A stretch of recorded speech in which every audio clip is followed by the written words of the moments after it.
Hello everyone. कैसे हैं आप लोग। उम्मीद करते हैं कि आप बहुत ही अच्छे होंगे और अपने स्टडी को लगातार कर रहे होंगे। और लगातार अगर आप अपने स्टडी में लगे होंगे तो आपका ये चैनल S4 स्टडी जो कि आपको बड़ा ही हेल्पफुल हो रहा होगा। तो फ्रेंड, जैसे कि आपको पता है कि हम लोग इस चैनल पर सीटेट से रिलेटेड बहुत सारे वीडियो को अपलोड कर दिए हैं और बहुत सारे वीडियो को जो कि दिसंबर में होने वाला है उससे पहले तक हम बहुत सारे वीडियो को यहाँ पे अपलोड भी कर देंगे। तो फ्रेंड, आप लोग में से जो भी स्टूडेंट अभी कंटिन्यू लगे होंगे उनका काफ़ी बेहतरीन जो है 2023 होने वाला है ना। सीटेट 2023 जो दिसंबर में होने वाला है। तो फ्रेंड, बात करते हैं आज के इस एपिसोड क्लास 9 का। आज हमारा ये 9वां लेक्चर होने वाला है फ्रेंड। तो ये 9वां लेक्चर के बारे में हम लोग थोड़ा सा चर्चा कर लेते हैं।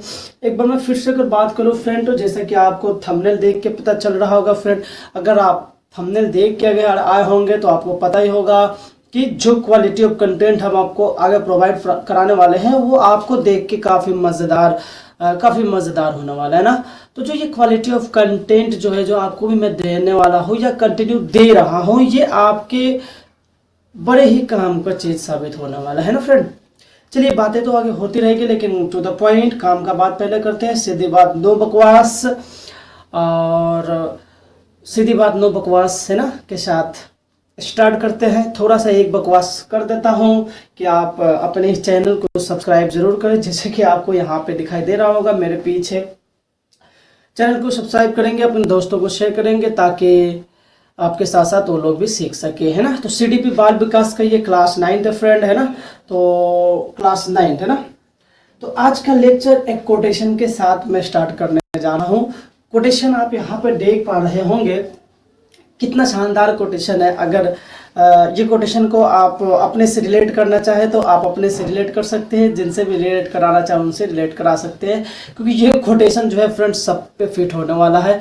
तो कोटेशन ऑफ द डे है फ्रेंड कि अपनी छवि का ध्यान रखिए, क्योंकि इसकी आयु आपकी आयु से कहीं ज़्यादा होती है ना फ्रेंड। तो याद रखिएगा इस बात को, और हमेशा इस बात को दिमाग में रखिएगा कि आपकी छवि पर ध्यान रखिएगा, है ना, अपने इमेज पर ध्यान रखिएगा, क्योंकि इसकी आयु आपकी आयु से कहीं ज़्यादा होती है ना। कहीं पे भी कुछ बक देने से, अनाप शनाप बोल देने से, कहीं पे कुछ बोल देने से, है ना, आपका इमेज अच्छा नहीं हो सकता, आपका छवि अच्छा नहीं हो सकता है। कम बोले लेकिन सोच समझ के बोले, है ना। कम में भी ऐसा ना बोल दे कि कम ही बोल रहे हैं, कुछ समझ में नहीं आ रहा, जो बोले वो भी नालायक बोल दिए, है ना। तो कम बोले लेकिन बोले में दम होना चाहिए ना। इसका मतलब ये नहीं कि आप ज़्यादा नहीं बोल सकते हैं, लेकिन बातों में दम होना चाहिए, क्योंकि आपका जो इमेज है आपके एज से कहीं ज़्यादा होता है। आज हम सिर्फ वैसे व्यक्तियों को फ्रेंड याद रखते हैं जिसका इमेज हमारे और आपके इमेज से कहीं ज़्यादा बेटर है। हम आज और आप किन व्यक्ति को याद रखते हैं, जैसे कि आप मान लो CDP ही पढ़ रहे हो, तो इन CDP में भी आप किन व्यक्तियों को याद रखते हैं, तो वैसे व्यक्ति जिसने चाइल्ड डेवलपमेंट में अपना छाप छोड़ा, जैसे हम लोग, है ना, वाइगोत्स्की को याद रखते हैं, चाहे कोलबर्ग को याद रखते हैं। तो इन लोगों को क्यों याद रखते हैं फ्रेंड, क्योंकि इनका जो इमेज था इनकी आयु से कहीं बेटर था, है ना।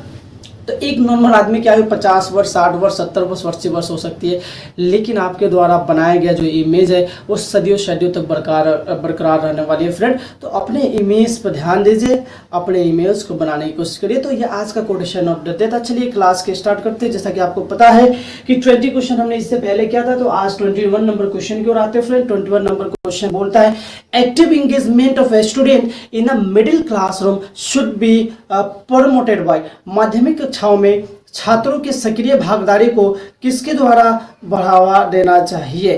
तो फ्रेंड, पहला है सकारात्मक और नकारात्मक पुनर्बलन द्वारा, दूसरा निष्क्रिय श्रवण द्वारा, तीसरा प्रतियोगिता को बढ़ावा देकर, चौथा पूछताछ और जांच की प्रक्रिया के माध्यम से।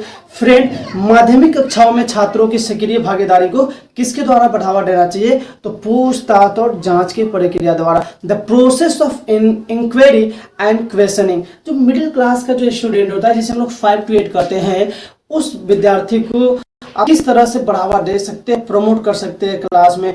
तो आप उनसे पूछ के, उनका जांच पड़ताल करके, जैसे कि आपको यहाँ पे इसका डिटेल एनालिसिस दिख रहा होगा फ्रेंड कक्षाओं में छात्रों की सक्रिय भागीदारी को पूछताछ और जांच की प्रक्रियाओं के माध्यम से बढ़ावा दिया जाना चाहिए।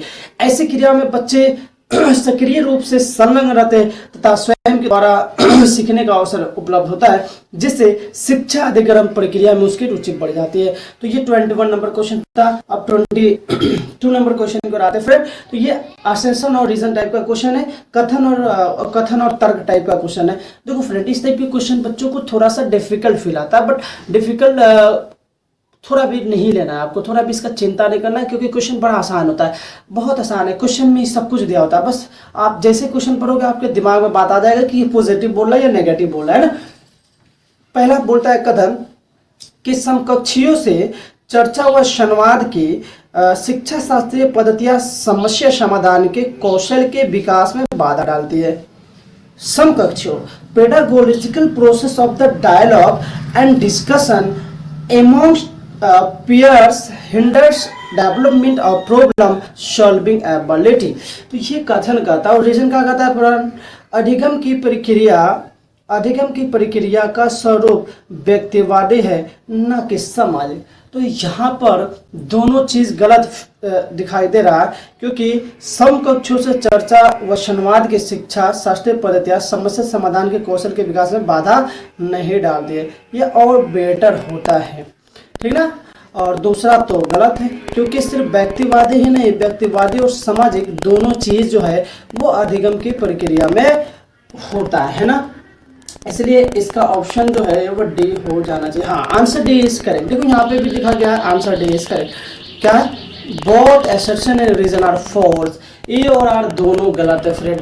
क्यों गलत है, कैसे गलत है, इसके बारे में हमने डिटेल में लिख दिया है, तो आप यहाँ से भी देख सकते हैं। बच्चों आगे चलते हैं। आगे 23 नंबर क्वेश्चन कहता है कि एक शिक्षक को अपने विद्यार्थियों को किस प्रकार के लक्ष्य निर्धारित करने के लिए प्रोत्साहित करना चाहिए। एज ए टीचर आपको अपने विद्यार्थियों को किस तरह से लक्ष्य प्रोत्साहित करना चाहिए। पहला, महारत उन्मुख द्वारा, प्रदर्शन उन्मुख द्वारा, तीसरा विफलता को स्वीकारने वाले, चौथा असफलता से बचने वाले। पहला friend mastering orientation, performance oriented, failure accepting, failure avoiding. तो देखो एज ए टीचर अपने विद्यार्थियों को किस प्रकार के लक्ष्य निर्धारित करने के लिए प्रोत्साहित करना चाहिए फ्रेंड, तो याद रखिए mastery oriented, option A is correct. इसका एनालिसिस आपके स्क्रीन पे दिखाई दे रहा होगा कि एक शिक्षक को अपने विद्यार्थियों को महारत उन्मुख लक्ष्य निर्धारित करने के लिए प्रोत्साहित करना चाहिए। विद्यार्थियों के लिए लक्ष्य निर्धारित करना इसलिए महत्वपूर्ण है क्योंकि लक्ष्य निर्धारण के द्वारा बच्चे अपने समय और संसाधनों को अधिक कुशलता से केंद्रित करना सीखते हैं। तो फ्रेंड ये 23वां क्वेश्चन हो गया।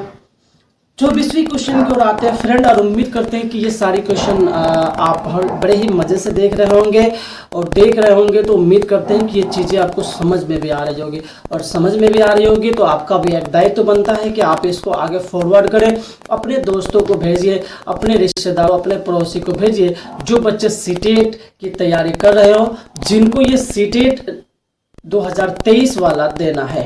चलिए आगे बढ़ते हैं 24वां क्वेश्चन की तरफ। तो 24वां क्वेश्चन कहता है कि एक व्यक्ति की धारणाएं उसके सीखने पर एक महत्वपूर्ण प्रभाव डालती है। निम्नलिखित में कौन सी धारणा सीखने का एक सकारात्मक प्रभाव डालती है। देखो फ्रेंड ये क्वेश्चन बड़ा आसान है, भड़का चुकी है पर दे दिया है, तो एक मतलब ये नहीं है कि बहुत भारी या डिफिकल्ट क्वेश्चन है ना। ये बकलोलवा से बकलोलवा भी आदमी इसको बना सकता है, एकदम ईजी है फ्रेंड। बस जो समय लगेगा आपको इसको पढ़ने में लगना है, तो आप इसको पढ़िए अच्छे से, एकदम जो मंद बुद्धि होता है ना, जो हम बुद्धि के जब प्रकार पढ़ेंगे, IQ लेवल जब पढ़ेंगे उसमें हम आपको बताएंगे कि IQ का डिस्ट्रीब्यूशन किस तरह से किया जाता है, किस बेसिस पे किया जाता है। हालांकि कई सारे उसके कटाक्ष भी है, कई सारे अच्छाई लोग कई सारे बुराइयों को सामने रखता है, वो भी चीज़ हम लोग देखेंगे जब वो पढ़ेंगे, तो है ना। इसको एकदम मंद बुद्धि वाले बच्चे भी समझ सकते हैं। क्या कहता है कि व्यक्ति की धारणाएं उसके सीखने पर एक महत्वपूर्ण प्रभाव डाल दी। अच्छा, निम्नलिखित में कौन सी धारणा, तो मुझे जन्मजात कोई क्षमताएं मौजूद नहीं है, ये तो गलत बात है ना। दूसरा क्या है फ्रेंड, तो दूसरा कहता है शिक्षक हमेशा कठिन प्रश्न पत्र बनाते हैं, ये गलत बात बोल रहा है। तीसरा, अच्छे या बुरे अंक लाना अपने प्रयास पर निर्भरता है। चौथा, भूगोल शास्त्र में से कभी भी अच्छे अंक नहीं आए और मेरे प्रयास कर प्रवेश में अच्छे अंक नहीं आ सकते। ये जरूरी तो नहीं है कि अगर आपका किसी सब्जेक्ट में खराब अंक आ रहा है और आप कोशिश भी कर रहे हैं तो भी खराब है, ये भी गलत बात है। कहा कि तुम्हारे ऐसा तो नहीं है कि तुम्हारे एथी में कंप्यूटर डाटा है, एक बार फिक्स कर दिए भाई साहब यही होगा तो होगा, नहीं है कि है ना होगा, नहीं है ना होगा, जो कहा दिए सो ही होगा, तो ये भी चीज गलत बोल रहा है। चौथा, तीसरा इसमें अच्छा बात लग रहा है, एक सकारात्मक प्रभाव डालना, पॉजिटिव इन्फ्लुएंस। कैसे? अच्छे या बुरे अंक लाना अपने प्रयास पर निर्भर करता है। गेटिंग गुड और bad marks depend on your effort. ये एकदम से सही बात कही आपने।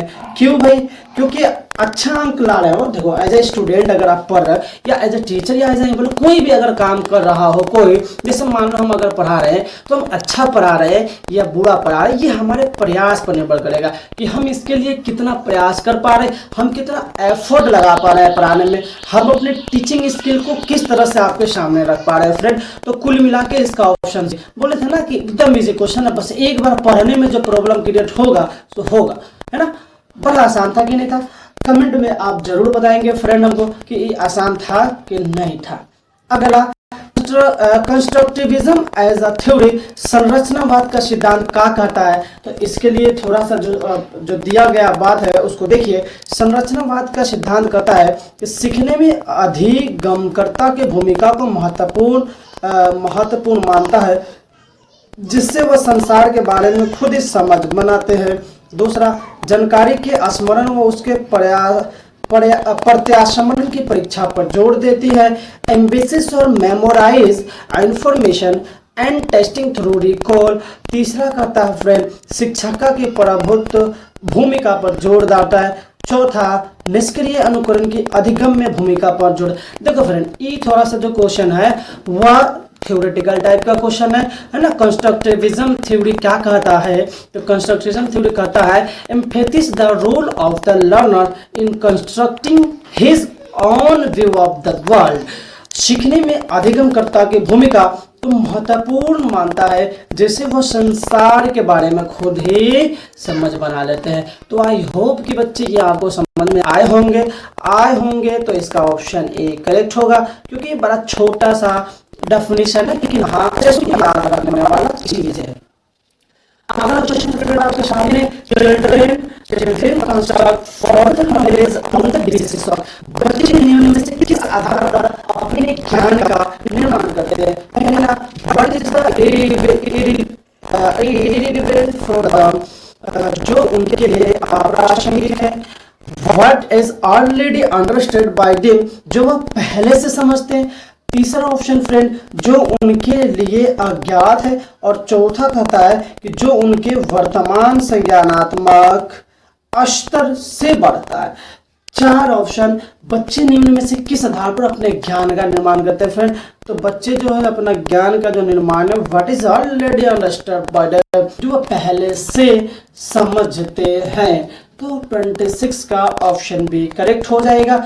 दूसरी बात फ्रेंड, एक मैं चीज और बताते चलो साथ ही साथ कि अगर आप लोगों में से कई सारे विद्यार्थी जिनको नोट्स का जरूरत हो, जिसको सीडीपी का नोट्स चाहिए, या जिनको है ना या जिनको मतलब पूरे होल टॉपिक, दैट मीन्स जिनको पूरे सीटेट की प्रिपरेशन के लिए जो 5 टॉपिक है ना उसका नोट चाहिए आपको। मैं फिर से एक बार नाम ले लेता हूँ। जैसे सीडीपी अगर साइंस से हो, आप याद रखना किससे हो, साइंस से हो, तो क्या चाहिए आपको? साइंस और मैथ चाहिए। एसएसटी हो तो एसएसटी 60 मार्क्स का चाहिए, है ना। उसके बाद मैं आपको बता दूं कि लैंग्वेज 1 लैंग्वेज 2 और लैंग्वेज 2 टोटल 18 लैंग्वेज होते हैं फ्रेंड। 18 लैंग्वेज से आप जिस लैंग्वेज का चयन करना चाहे आप उस लैंग्वेज की ओर जा सकते हैं।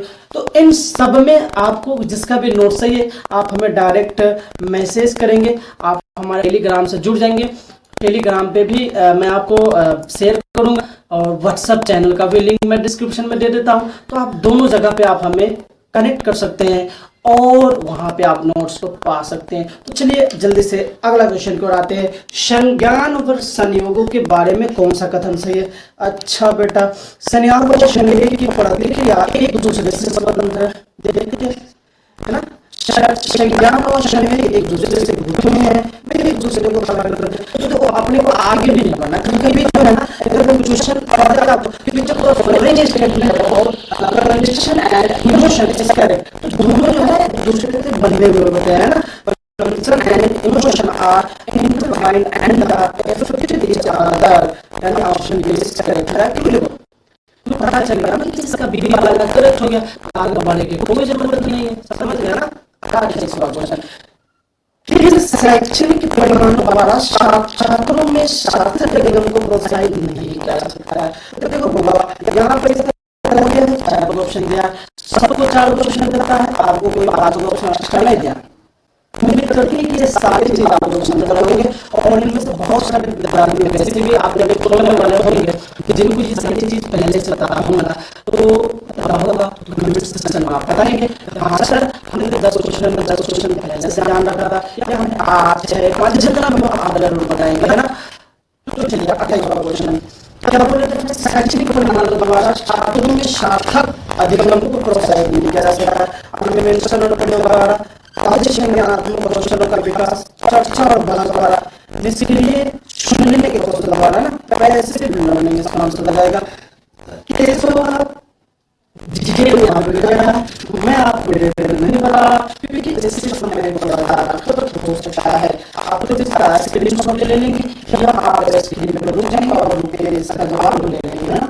चलिए प्रोग्रामेशन करते हैं क्योंकि विद्यार्थियों द्वारा भ्रांतियों को निकालने के लिए रचनात्मक दृष्टिकोण क्या सुझाव देता है। पहला प्रश्न उन्हें अनदेखा कर देना चाहिए, दूसरा उनके निष्क्रिय रटने के लिए बहुत सारे विषय वस्तु देनी चाहिए, तीसरा विद्यार्थियों को सजा देनी चाहिए और चौथा को होता है कि भ्रांतियों के प्रत्युत्तर हेतु चर्चा को मौके मुहैया करवाने चाहिए। तो फ्रेंड इसका ऑप्शन जो है वो डी हो जाएगा, constructive approach for dealing with है ना misconception among middle school student. तो option D give opportunity for discussing counter perspectives है ना। भ्रांतियों में प्रत्युत्तर हेतु चर्चा को मौके मुहैया कराने चाहिए। अगला क्वेश्चन करता है फ्रेंड असर्शन और फेस रीजन टाइप के क्वेश्चन है। स्कूलों को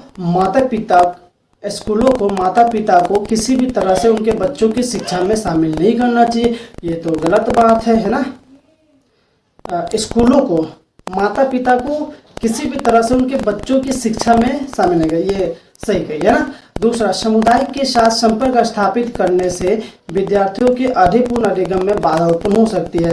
क्या कहते हैं रीजन है ना कि समुदाय के साथ संपर्क स्थापित करने से विद्यार्थियों में क्या होगी, विद्यार्थियों के अधिपूर्ण अधिगम में बाधा उत्पन्न हो सकती है। तो फ्रेंड ये भी गलत, ये गलत है। जैसा कि हमने बोला ना माता पिता के बिना, क्योंकि ऐसा माना भी जाता है कि हमारे जो सबसे बड़े टीचर और सबसे अच्छे जो टीचर होते हैं वो एक माता पिता ही होते हैं। तो फ्रेंड आज का सेशन यहीं पे हम समाप्त करते हैं। आप कमेंट करके ज़रूर बताएंगे कि आपको ये आज का सेशन कैसा लगा है और आप किस तरह से इन सेशन को देख पाए हैं और आगे क्या किस किस टॉपिक पे आपको चाहिए, एक बार आप ज़रूर कमेंट करके बताएंगे। सो आज की क्लास हम यही करते हैं। Thanks for